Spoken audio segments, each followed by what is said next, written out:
제가 신학교 다닐 때니까 한 30년 전 이야기입니다. 요즘도 신학생들이 커닝을 하는지 모르겠지만 그때 우리 클래스에서 무슨 일이 있었는가 하면은 신학생들이 시험 칠 때 커닝을 한다. 우리 클래스에 커닝이 있다. 그래서 이 커닝을 하지 않도록 하자. 하여튼 그런 이야기가 돼가지고 몇몇 사람이 앞에 나가서 이런 부정행위는 우리 신학교 또 우리 클래스에서는 있어는 안 된다. 한 사람이 나가서 이야기하니까 그 다음 사람이 또 나가서 같은 취지의 이야기를 또 하고 그 다음 사람이 또 나가서 또 이야기를 하고 자, 어떤 한 몇 사람이 나가서 이런 부정을 규탄하고 이런 부정해서는 안 된다 하는 그런 이야기를 했습니다. 그러다 보니까 앞에서 나가서 발언하는 사람은 부정행위를 하지 않는 사람이고 앉아서 조용히 말을 듣는 사람은 전부 부정행위를 하는 사람 같은 분위기가 되고 말았습니다. 서도 왜 제가 이 이야기를 하느냐 하면 6년 전 오카남 목사님을 모시고 교회 갱신운동을 시작했을 때에 주변에 있는 교단 목사님들로부터 이 같은 류의 비난을 참 많이 들었습니다. 너희들이 뭐 잘났다고 갱신? 너희들이나 갱신해라. 갱신 대상자들이 뭘 모여가지고 갱신하겠다고 외치느냐 하는 류의 비난을 참 많이 들었습니다. 어떻게 보면 그 말이 맞는지 모르겠습니다.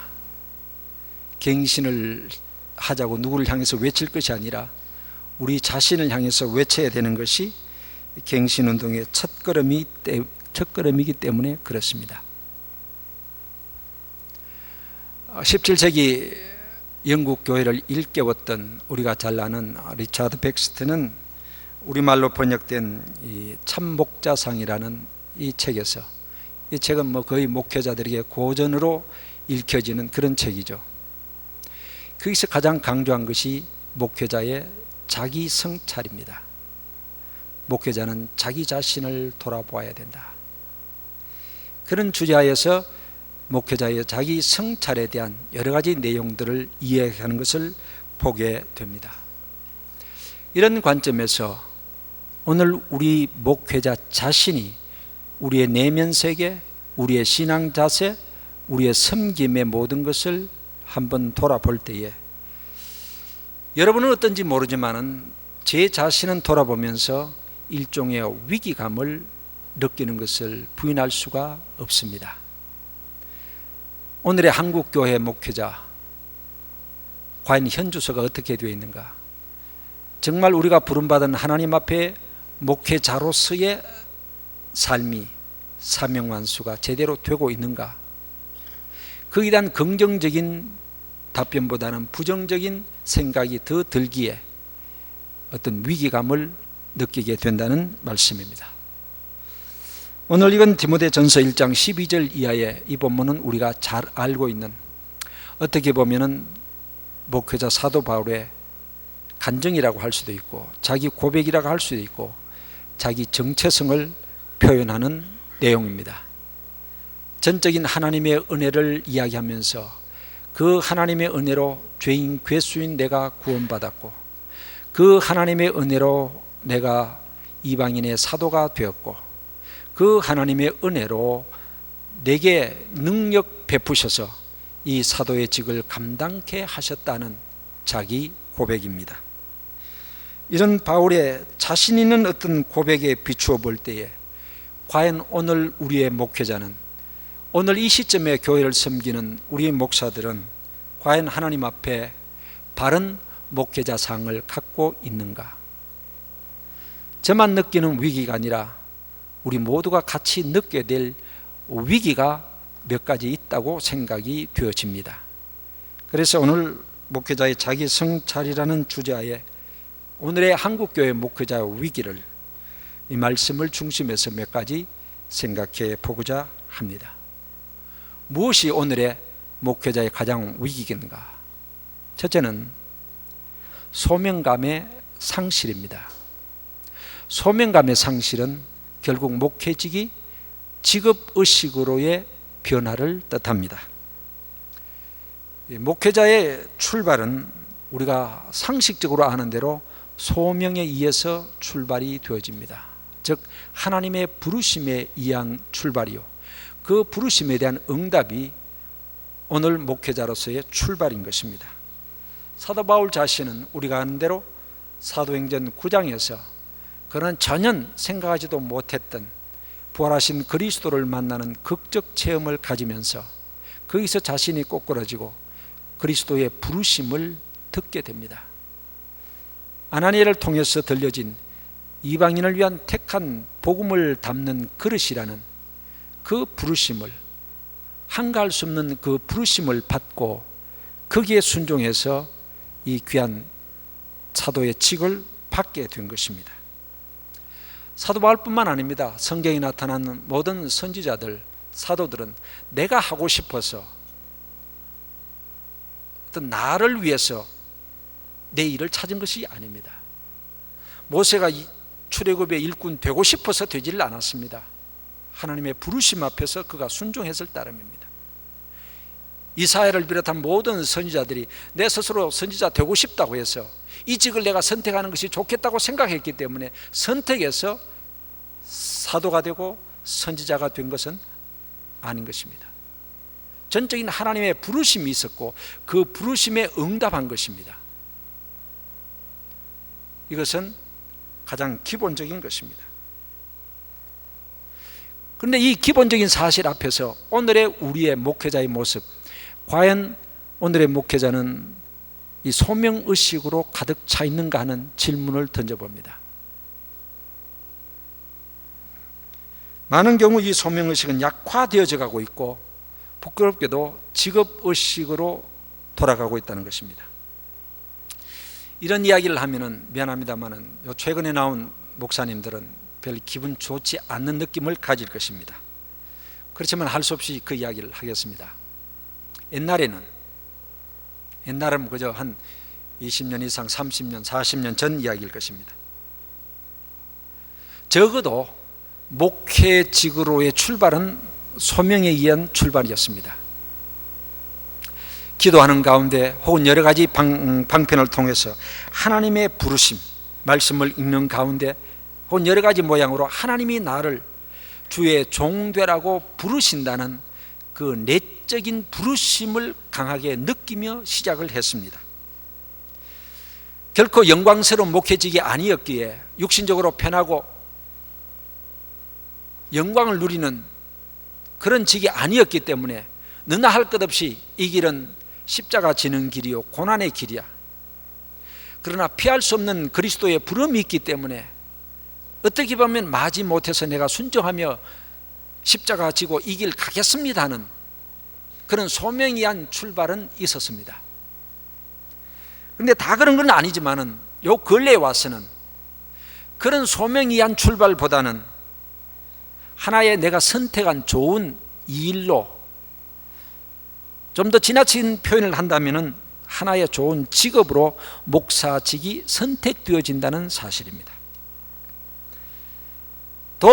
좀 더 심하게 표현하면은 하나의 생계의 수단으로 목회직이 선택이 되어진다는 사실입니다.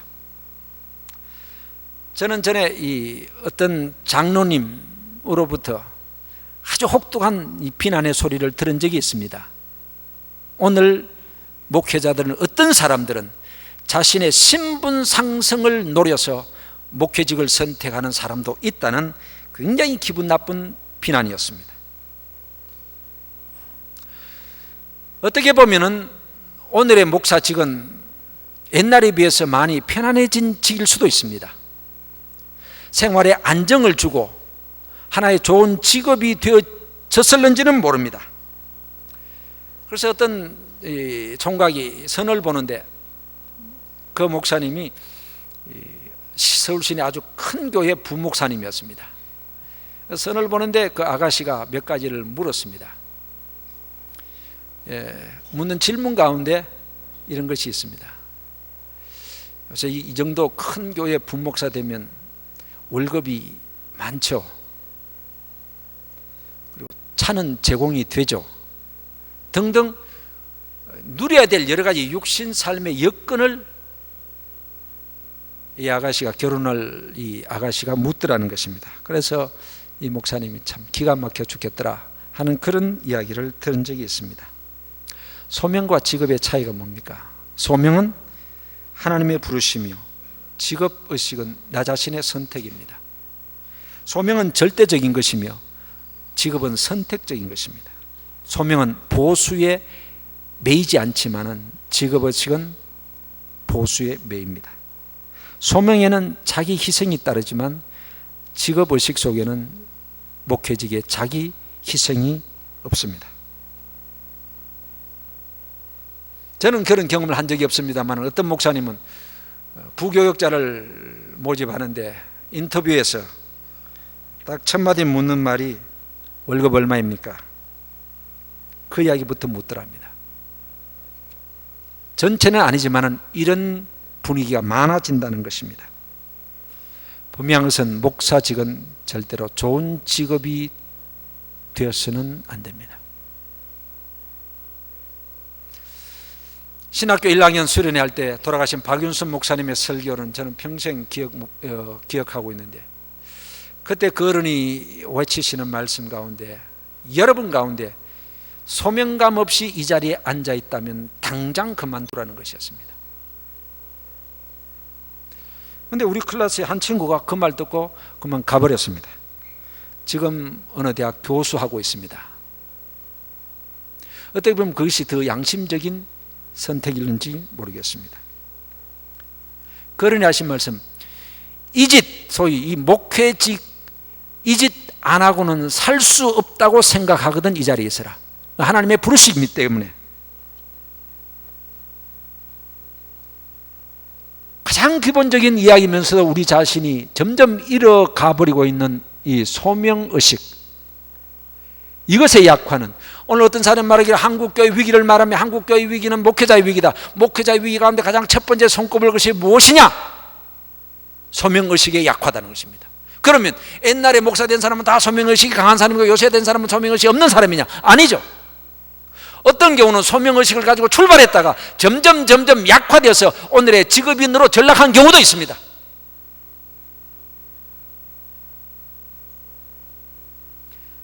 어떻게 보면 제 자신 자꾸 그렇게 되어 간다는 어떤 위기를 느낍니다. 여러분은 어떻습니까? 하나님의 부르심이 가슴 속에 뜨겁기 때문에 십자가 지고 고난이 있어도 정말 아골골짝 빈대라도 내가 가겠습니다는 자기 헌신적인 결단이 계속 우리의 마음속에 살아있는가 하는 것입니다. 이것이 없다면 집어치워버려야 됩니다. 이 없는 상태에서 섬겨가는 목사들 때문에 교회가 문제가 되고, 내가 섬기는 이 교회 문제 때문에 한국교회 전체가 위기를 만나고 있다는 사실을 우리는 부인할 수가 없습니다. 두 번째는 성결성의 상실입니다. 목회자의 성결성의 상실. 성결성의 상실은 곧 세속화를 말하고 있습니다. 목회직은 성도라는 부름 그 자체도 거룩한 부름이지만 목회직은 거룩한 직이요, 그 어떤 직보다도 거룩성이 요구되고 있는 것입니다. 그런데 북기독교도 오늘의 목회자, 오늘 이 시대 상황 속에 있는 저와 여러분을 포함한 한국교회 목회자들이 과연 성결성을 유지하고 있는가 하는 질문입니다. 선지자들이 부름받을 때 출발이 어떠했습니까? 이사야 6장 1절 이하에 보면은 이사야는 하나님의 부르심을 받는 그 순간에 화로다 나의 망하게 되었구나, 나는 입술이 부정한 사람이다. 감히 이 부정한 입술로 어떻게 하나님의 부르심을 받아 복음을 전하는 그런 선지자의 사명을 감당할 수가 있겠는가? 그는 고백했습니다. 그때 제단에 핀 숯으로 그의 더럽다고 고백한 입술을 정결하게 만들어주며 그 정결한 상황 속에서 선지자의 사역이 시작이 되었습니다. 출애굽기 3장에서 하나님께서 이스라엘의 지도자로서 모세를 부르실 때에 첫 번째 하신 말씀이 뭡니까? 3장 5절에 보면 네가 선 곳은 거룩한 땅이니 네 발에서 신을 벗으라. 신을 벗는다는 해석을 성경학자들이 여러 가지로 하고 있습니다만 가장 중요한 해석 가운데 하나가 성결성을 요구했다는 사실입니다.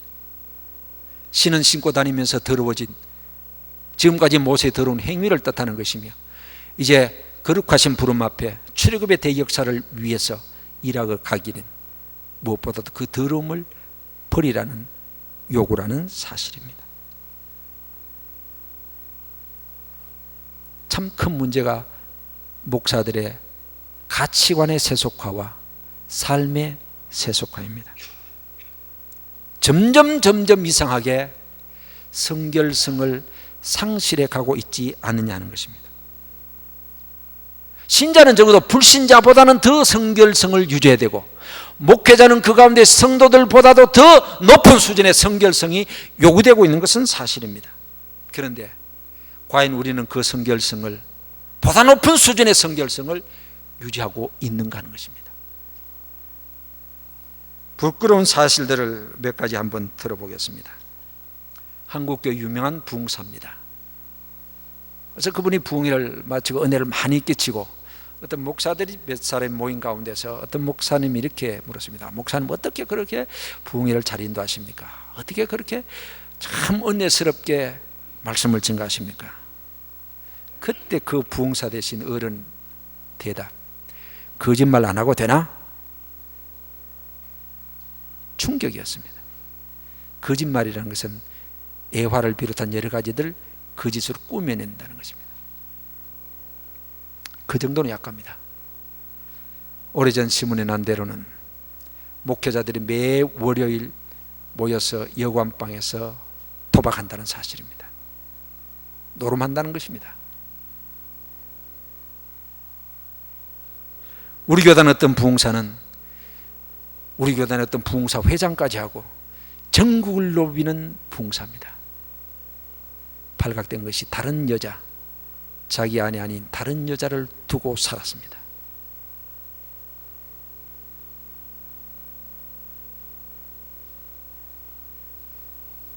그래서 그것을 지적하고 정리하기를 원하자 그는 오히려 목사직을 팽개쳐 버렸습니다. 한국교회 이혼율이 높아간다고 지금 걱정하고 있습니다. 30%에 육박합니다. 위기죠. 가정이 파괴되고 있습니다.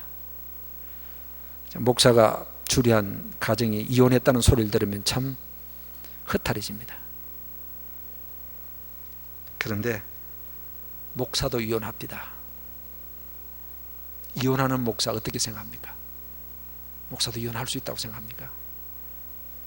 목사가 이혼했으면 목사직을 집어쳐버려야죠. 근데 당당하게 목사로서 일하고 있습니다. 노회가 그걸 치리도 하지 않습니다. 교묘하게 빠져나가고 있습니다. 더 부끄러운 사실은 제가 주례한 목사가 이혼하고 그짓 한 놈도 있습니다. 그 놈이죠. 그는. 우리 교경협에서 주장한 것 가운데 하나가 우리 교단의 총회 부패상을 지적하며 특히 임원 선거에 문제가 있다 해서 제비 뽑기를 하자 오래전부터 주장했고, 작년 총회에서 그것이 가결이 되어 이제 이번 총회에 적용하려고 앞두고 있습니다. 여러분 신문지상을 통해서 혹은 들리는 소문을 통해서 여기에 대한 반대의 목소리가 크다는 것을 많이 들었을 것입니다. 왜 반대합니까? 왜 옛날식으로 하자는 겁니까? 어떤 목사님이 이렇게 해요. 재미가 없다. 총회가 재미없대요. 선거하니까 재미없대요. 그래서 제가 그분에게 그렇게 대답했습니다. 재미없어야죠. 그런 게 무슨 재미가 있어서 됩니까? 왜 재미없습니까? 노골적으로 얘기해. 돈이 안 생긴다. 그 돈 받아가지고 말이야 자식 공부시킬 겁니까? 집 살 겁니까?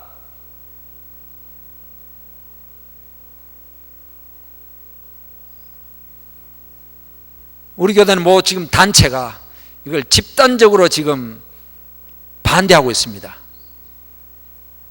반대하는 이유가 뭡니까? 돈이 안 생긴다는 겁니다. 그 단체에.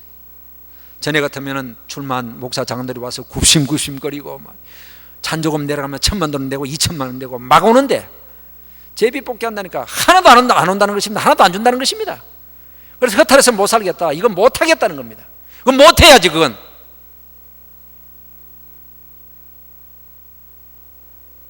이번 총회 가서 어떻게 될는지 모르지만 우리 교단 안에 이 선거를 앞두고 소위 말하는 선거 브로커가 한 30명 있습니다. 선거를 앞두고 전국을 누벼다니면서 출마자에게 돈 뜯어서 그냥 좋지 못한 일을 하던 그런 사람들입니다. 재미없대요. 허탈하기 짝이 없습니다. 재미없어야죠. 제비뽑기가 성경적이냐, 민주적인 법에 합당하냐, 지금 야단입니다. 제비뽑기 하자는 것은 우리 자신의 부끄러움을 인정하는 겁니다.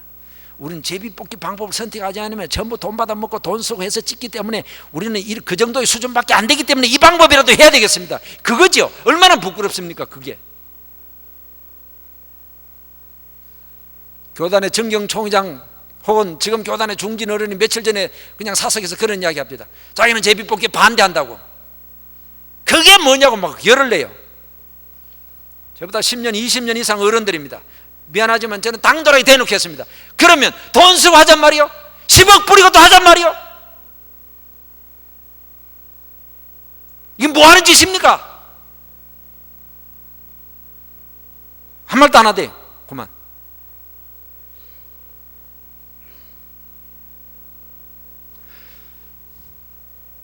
벌써 몇 년 전이죠. 갤럽에서 이 직업에 관한 윤리 수준을 이야기하면서 평가한 적이, 순위를 매긴 적이 있지 않습니까? 목사가 몇 등이었습니까? 신부보다 못하고 교수보다 못하고 신문기자보다 못하고 중보다 못해요. 이런 정도의 수준 갖고 제대로 하겠습니까?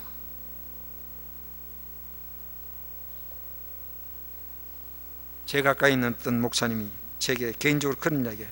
김 목사, 우리 나실인 운동 좀 벌여보는 게 어떻겠노 그래요. 나실인 운동요? 성결 운동 벌이자는 거예요. 목회자 성결 운동을 좀 벌여야 되지 않겠는가. 너무너무 세속화되어져 간다.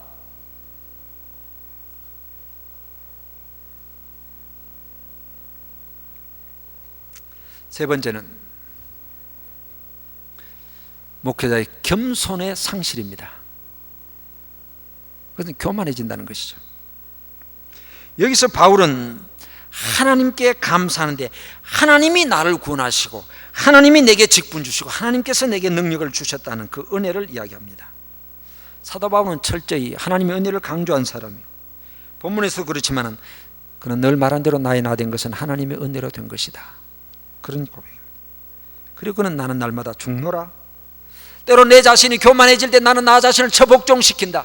고린도서 12장에서는 그는 찌르는 가시에 아픔을 느꼈습니다. 그것을 위해서 3번 기도하고 주님께서 그것이 있는 것이 좋다고 했을 때 약할 때 강해지는 것이며 나를 자고하지 않도록 교만해지지 않도록 하시기 위해서 이 가시를 준다.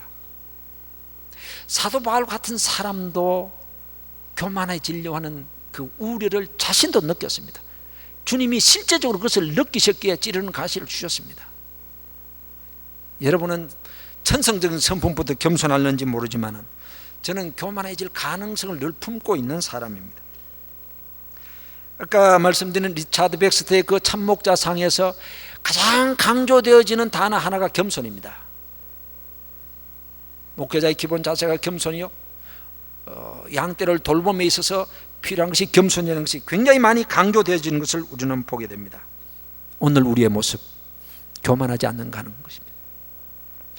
교인들의 눈에 비친 목사의 교만성, 아니면 같은 목회자들끼리 다른 목회자의 눈에 비친 우리 자신의 교만성 부인할 겁니까? 미안합니다만은 교회 크면 얼마만큼 크다고 교회 큰 자랑 할 겁니까? 아직 보수가 얼마만큼 많다고 보수 받는 걸 자랑하고 있습니까? 유치하기 짝이 없는 좋은 차 타고 다닌다는 것을 의시되는 사람들이 얼마나 많이 있습니까? 그건 누리려고 목사합니까? 그건 누렸다고 자랑할 겁니까? 우리 자신이 깨져야 됩니다. 이런 면에서는 사람들도 교만한 사람 싫어하지만 하나님은 철저하게 교만을 싫어하는 분이십니다. 그래서 겸손한 자에게 은혜를 주시고 하나님은 교만한 자를 대적하신다고 말씀하고 있습니다.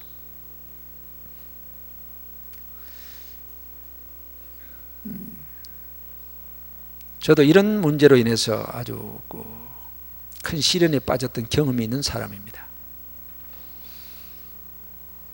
짧은 제 얘기입니다만, 제가 지금 섬기고 있는 교회가 22년 전에 왔습니다. 그때 제 나이 32살입니다. 그때 교회 사이즈가 어느 정도 됐냐? 어른 신자만 650명 모였습니다. 79년도니까 목사 안수 받은 지 불과 4년쯤밖에 안 됩니다. 제 친구, 이 동료들은 개척교회 하면서 100명 모으니 못 모으니 허덕허덕일 때고, 아직까지 거의 많은 목사 친구들이 부목사 할 시절입니다.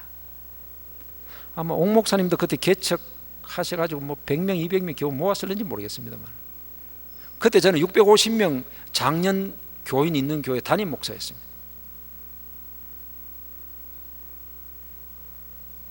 그런데 희한하게 어린 사람이 철모르게 하는데 이상하게 교회가 불어나는데요, 1년에 100명 이상씩 불어납니다.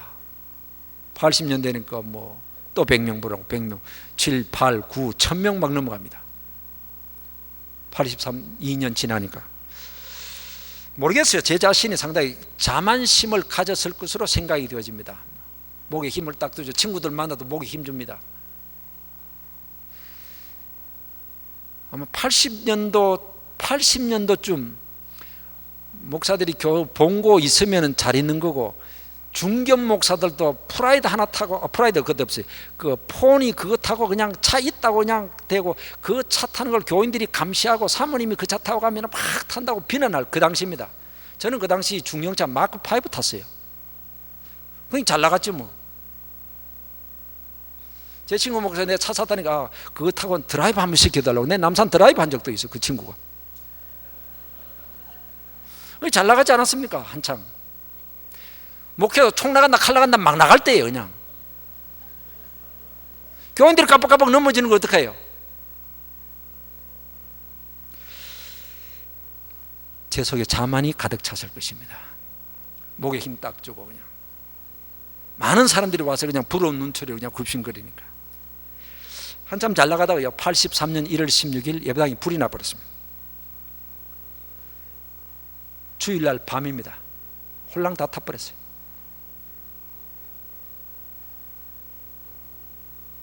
저는 그때 현장에 없다가 나중에 다른 교회 예배인다고 가봤는데, 불났다 그러게 한쪽 구석에 대학부실 한쪽 탔겠지 하고 갔는데 본당이 타가지고 활활 다 타버렸어요. 그날 밤에 누가 신고했는지 MBC 카메라가 밤 9시에 생중계해버렸습니다. 전국 교회에다가. 그리고 그 다음날 아침 조선일보를 제가 봤는데요, 사이면 톱 기사, 일요일 예배당에 원인 모를 불. 어젯밤에 대한예수교 장로회 서현교회 관로 담임 목사 김경훈 해가 전국에 그냥 떡칠을 해버렸습니다. 개망신 다 당한 거죠. 완전히 전 죽었습니다 그때. 야, 지가 섬기는 예배당 불내는 목사가 무슨 목사를 할 수 있겠냐. 그 다음날 새벽기도 나가서, 새벽기도는 그때 다른 유치원 한다고 건물 하나 사뒀게 되면 거기서 모이는데 참 많이 울었습니다. 아마 내나가 그렇게 운 거 처음일 겁니다. 제일 궁금한 건 하나님 왜 불납니까 하는 겁니다. 실화나 방화나 전기누전 3가지밖에 없습니다. 불나는 거는. 아무리 경찰이 조사해도 그건 미수에 끝났습니다. 밝혀내지를 못했어요. 그럼 나는 실화 방화 이런 게 아니라 모든 것을 주관하시는 하나님인데, 특히나 예배당에 불 나는 것은 보통 사건이 아닌데, 하나님 왜 예배당에 불이 납니까? 내가 섬기는 예배당에 왜 불 납니까? 하나님의 섭리, 하나님의 뜻이 도대체 뭡니까? 내 귀에 들리는 소리는 아니고 내 마음속으로 들리는 하나님의 음성. 이 자식 너 너무 교만하다는 거예요. 네가 뭐 잘났냐 이거예요. 네가 아무것도 아니다. 불 나쁘면 홀랑 불 나쁘면 하루아침 넌 없어. 정신이 버떡 듭니다. 하나님이 꺾으시는구나. 잘나면 얼마만큼 잘나고 하나님 꺾으십니다.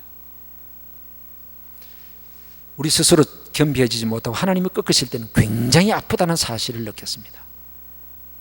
하나님은 꺾으신다. 우리는 이론적으로 말합니다. 다 섬기는 종이다. 종은 종놈이지 종님이 아닙니다. 그런데 우리는 스스로가 종이라고 말하면서 종님 되기를 원하지 종놈 되기를 원치 않아요. 이론적으로 우리가 다 종이요 뭐 섬긴다 다 말하죠. 그러나 참으로 우리는 섬기는 자세인가?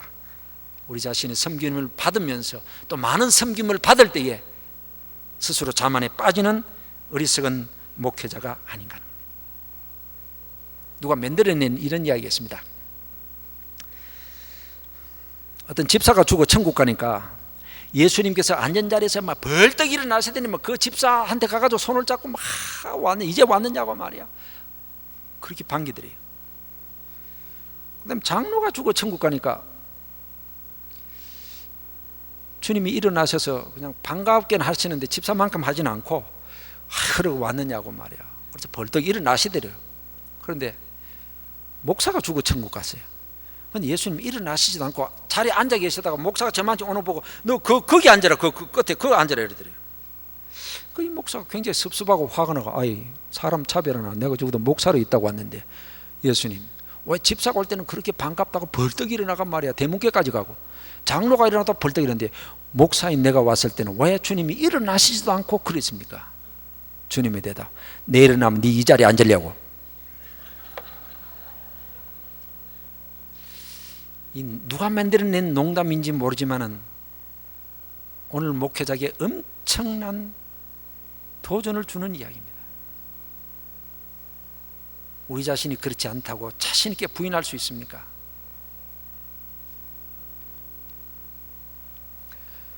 우리 자신을 성찰해 볼 때 이것이 바로 우리 자신이 가진 위기라는 사실입니다. 마지막 네 번째, 능력의 상실입니다. 곧 무능한 목회자로의 전락입니다. 오늘 12절 보면은 바울은 이렇게 말합니다. 나를 능하게 하신 그리스도 예수 우리 주께 내가 감사함은 나를 충성도에 여겨 내게 직분을 맡겼었다. 나를 능하게 하셨다. 하나님께서 내게 능력을 주셨다는 말입니다. 물론 바울은 신유도 베풀었습니다. 기적도 베풀었습니다. 그러나 여기서 능력은 저는 그런 능력보다는 오히려 말씀의 능력, 말씀을 통해서 변화를 일으키는 능력으로 생각하고 싶습니다. 빌립보에 갔을 때 루디아가 마음문을 열고 복음을 받아들입니다. 빌립보에 갇혔다가 간수에게 복음을 전하면서 그 간수가 회개하는 역사가 나타납니다. 복음의 능력입니다. 말씀을 증거했을 때 내가 증거한 그 말씀으로 인해서 불신자가 신자가 되고 약한 신앙이 강한 신앙으로 바뀌는 역사, 이것은 말씀의 능력이고 복음의 능력이고 오늘 목회자들이 가져야 될 가장 중요한 기본적인 능력입니다. 하나님의 부르심을 받고 사역했던 모든 사역자들은 이렇게 능력 있는 사역자들이었습니다. 모세가 능력 있게 사역했습니다. 나단 선지자도 범죄한 다윗 앞에서 당신이 그 사람이라고 외쳤을 때 다윗이 그 자리에서 꺾어졌습니다. 나단 개인의 위대성이 아니라 나단에게 임한 하나님의 능력이 있었기 때문에 그렇습니다. 하나님 앞에 쓰임받는 자, 능력 있는 사역자들입니다. 베드로는 전도했을 때 하루에 3,000명 회개하는 역사도 나타났다고 했습니다. 오늘 목회자들, 저와 여러분들이 안고 있는 한 가지 문제는 뭡니까? 능력이 상실되어지고 있다는 사실입니다. 약화되어지고 있다는 사실입니다. 매주일 설교를 수없이 합니다만은 내가 증거한 이 설교, 하나님의 말씀 때문에 변화의 역사가 나타나고 있느냐는 사실입니다. 여러분 설교하시다가 한계를 느껴보신 적이 없습니까? 저는 그런 한계를 느껴본 적이 참 많이 있습니다. 설교가 어떤 데는 벽에 딱 부딪혀 버립니다.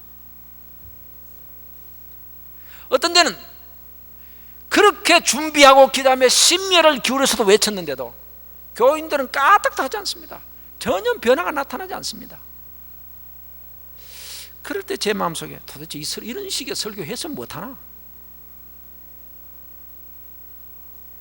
내 설교에 한계가 왔는가? 그렇게 몸부림칠 때도 있습니다.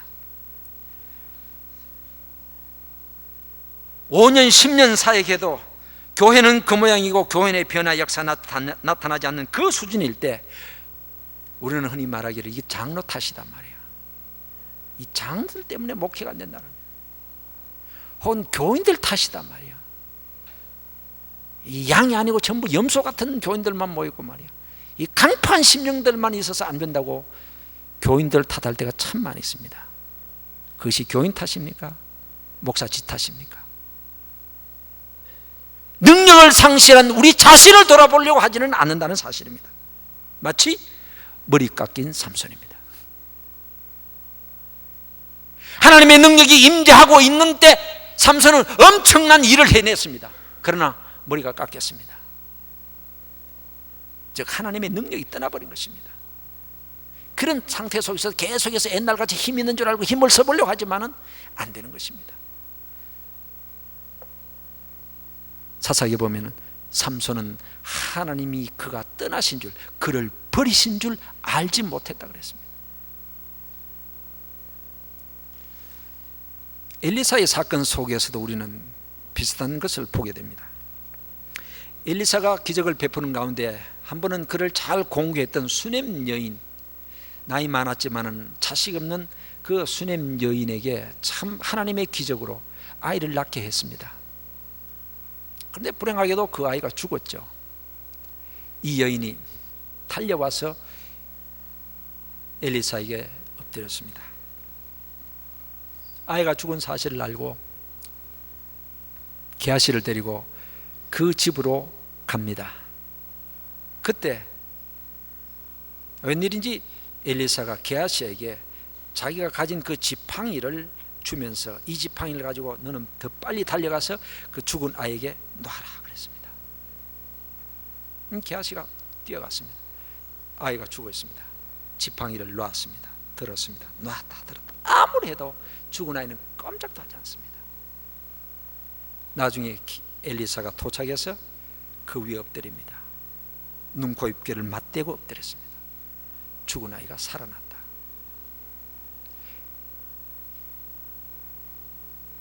옛날 신학교일 때 박이천 목사님이 이 사실을 가지고 이런 제목을 말했습니다. 여러분, 엘리사입니까? 게하십니까?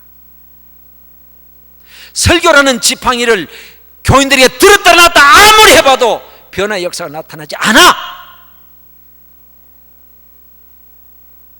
능력이 없기 때문에 그렇습니다.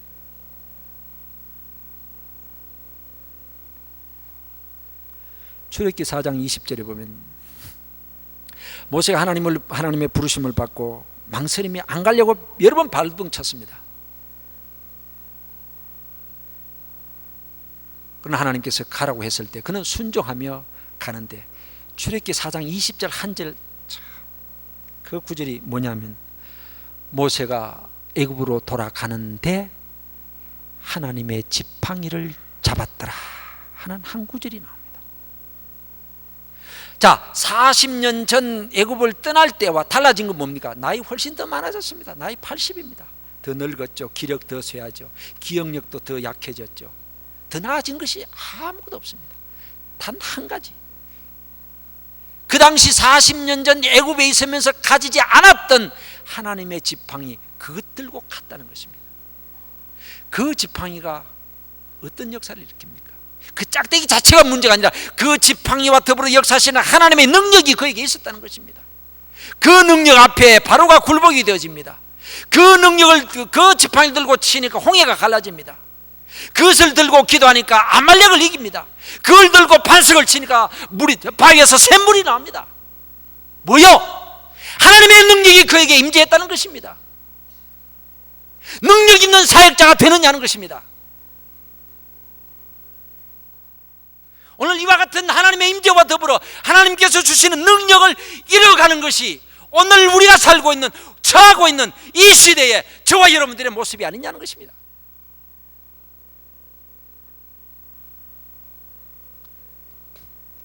최근 배출되어지는 목회자들은 실력이 훨씬 좋습니다. 옛날보다. 책도 많이 읽고 신학적인 실력, 의학 실력 탁월합니다.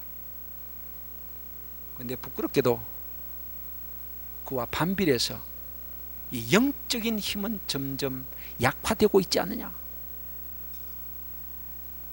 제가 지나친 판단인지는 모르겠습니다만 그런 느낌을 저는 지울 수가 없습니다.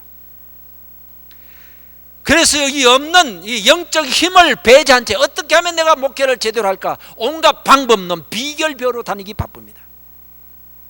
그러나 목회가 방법이요 비결로 되어집니까? 아니요. 기본적인 하나님의 능력의 회복부터 있어야 되는데, 그 능력이 그러면 어디서 올 것이냐? 어디서 옵니까? 간단해요. 말씀과 기도 외에는. 신학적인 실력이 많아지는 반면 하나님의 말씀을 읽고 묵상하는 시간은 점점 더 없어지고 있지 않느냐.